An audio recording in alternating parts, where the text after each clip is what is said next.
Buddy, we're talking about the LK93 again, the Gem Stocky Gold, and this. With shooting these, if you saw the last video, you know what I'm talking about. Okay?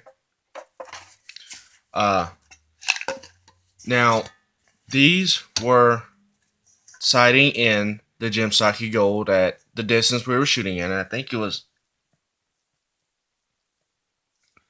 close to 100 feet and however many yards that equals down to.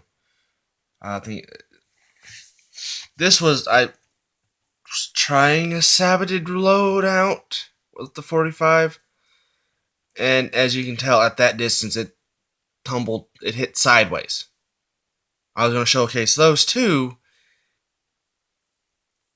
Yeah, I decided not to because, I mean, that's the projectile sideways, people.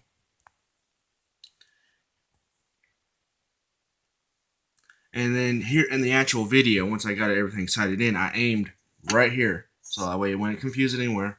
I can shot it right here. Black powder, Gem Stocky Gold. And if you're asking why does that look different, weird, let me flip it over here for you. Because it followed the path of least resistance like most everything. And it's a pretty thin pan. I don't have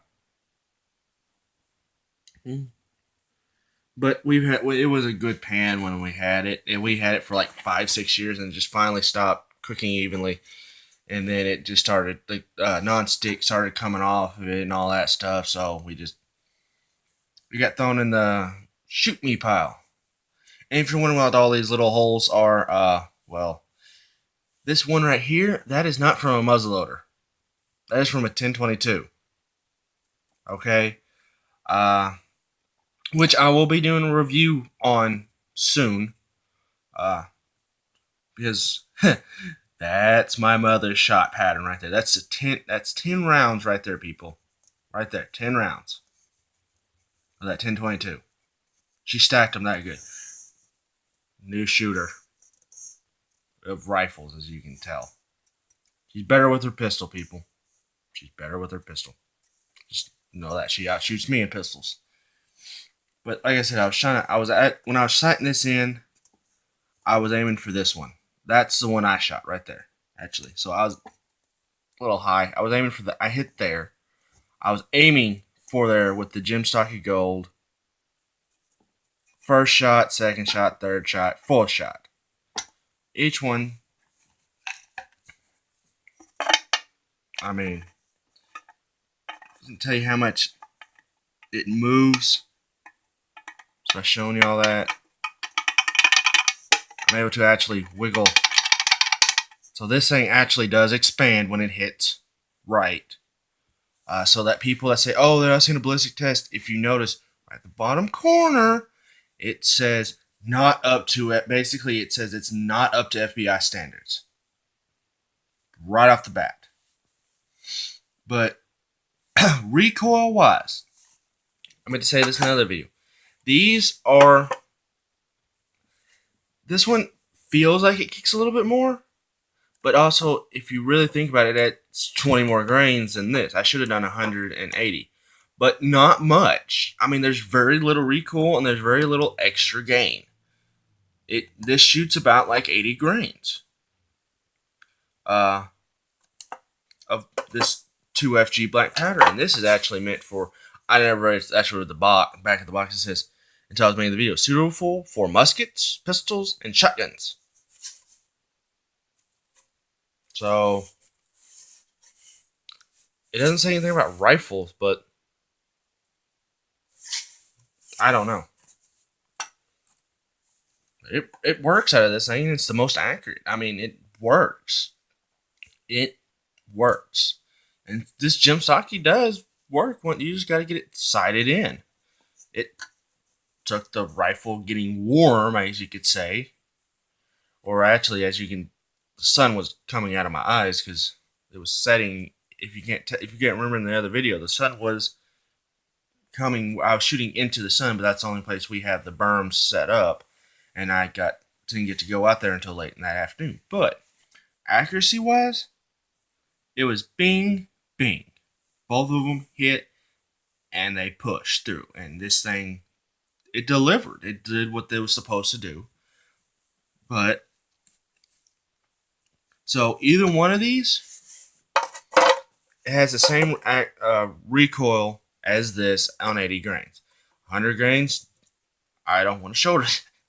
Because that kicks that kicks like a mule.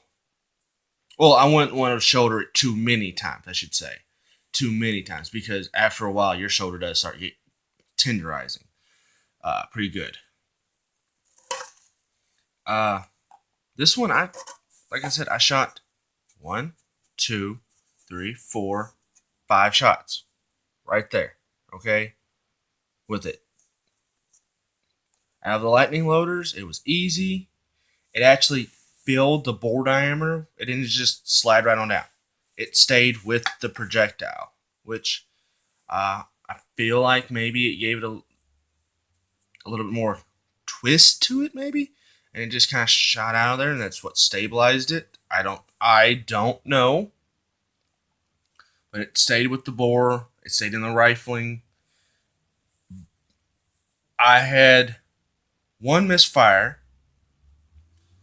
No, 2 misfires, and one's a video for another time. The first misfire was not its. It was on this. Was not its fault. The cap didn't fire right. It went pee instead of pop. It just went pee. But of course, I'm shooting some older caps. So there's that. But as you can tell, once you got it sighted in, get your rifle sighted in, it's going to give you a damn tight grouping. Either way. And also, this could be shaking, moving, not noticing it, because that still annoys me. My mother outshot me that day. I cannot have that. But of course, she's been shooting a lot longer than I have. But anyway, if you've liked the video and you like this kind of stuff where I actually sit down and discuss the results of the test, please give it a thumbs up, please. That will let me know about it. It will. If you don't, dislike. I won't be offended. I need to know what y'all like and what y'all don't like on this channel.